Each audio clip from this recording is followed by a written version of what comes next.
जय हिंद.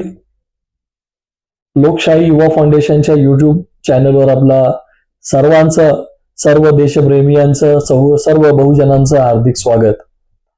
गेल्या 2-4 दिवसापासून किंबहुना त्याच्या अगोदरपासून जे काही गोष्टी माध्यमासमोर येतात ते पूर्वग्रामी महाराष्ट्रात जिथं छत्रपती शिवाजी महाराज, छत्रपती संभाजी महाराज यांच्यावर राहुल सोलापूरकर आणि प्रशांत कोलटकर ज्याप्रमाणे त्यांची विटंबना करतात हे आमच्या सर्वांसाठी, सर्व शिवप्रेमींसाठी, सर्व बहुजनांसाठी, सर्व मुस्लिम मावळ्यांसाठी ही एक लाजिरवाणी गोष्ट आहे की उभ्या महाराष्ट्राने बघितले की संतोष देशमुख हत्याकांड नंतर ज्या अर्थसंकल्पीय विधिमंडळामध्ये त्यांच्याविषयी काय चर्चा करण्यात येणार होती, काही लोकांचे राजीनामे, मंत्रींचे राजीनामे घेतलेले होते.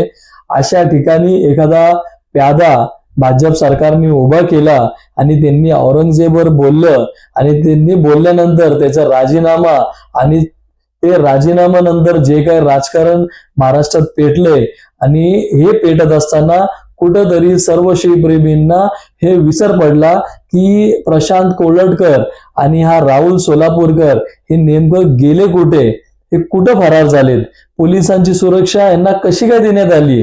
महाराजांची विटंबना करत असेल तर यांना आपण ठेचून मारलं पाहिजे. जर लोकशाहीमध्ये आपल्याला तो अधिकार नसेल तर पोलिसांनी यांच्यावर कारवाई करायला पाहिजे होती. त्यांना सुरक्षा देऊन तो कोरटकर सारख्या माणसाला मध्य प्रदेशमध्ये पळवण्यात आलं. मध्य प्रदेशमध्ये सरकार कोणाची आहे? भाजपची सरकार आहे. मग ते एवढा वेळ का बरं लावतात? ते देवेंद्रजी फडणवीस जे राज्याचे मुख्यमंत्री आहेत ते म्हणतात हे तर चिल्लर आहेत. फडणवीस साहेब हे चिल्लर लोकांकडं 7 करोड आणि 8 करोडची गाडी, जे सील केलेली गाडी आहे, जे आरटीओने सील केली होती, जी कुठं पण खरेदी विक्री करता येत नाहीये, अशी गाडीमध्ये हा फिरत होता आणि तो नागपूरमध्ये राहणारा होता. ही गाडी पुरवली कुणी? हा पैसा आला कुठून? असे अनेक प्रश्न शिवप्रेमींना इथं उपस्थित झालेला आहे.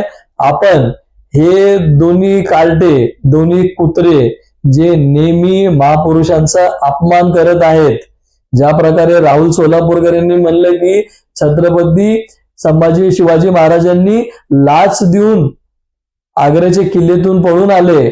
तुम्हाला लाज वाटली पाहिजे. तुम्ही छत्रपती शिवाजी महाराज आणि छत्रपती संभाजी महाराजांच्या महाराष्ट्रामध्ये तुम्ही इथं राहून तुम्ही बोलताय, तुम्हाला लाज काय बरं वाटत नाहीये?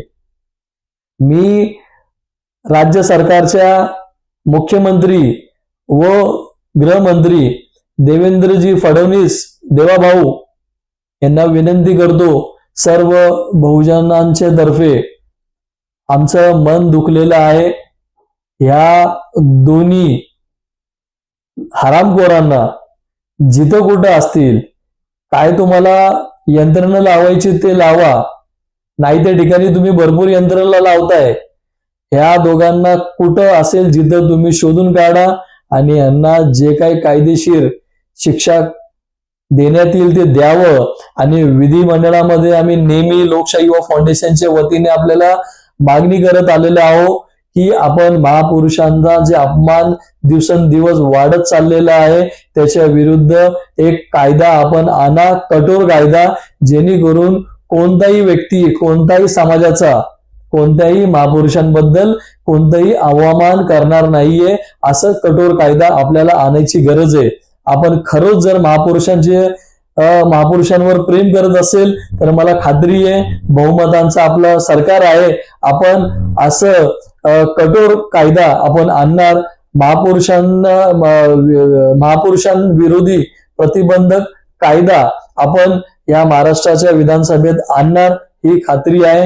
हेच मी आपल्याकडून अपेक्षा ठेवतो. आमचा व्हिडिओ कसा वाटला आपण कमेंट्स करून सांगू शकता. चांगलं वाटलं असेल तर आपण लाईक करू शकता, शेअर करू शकता. जय हिंद, जय महाराष्ट्र.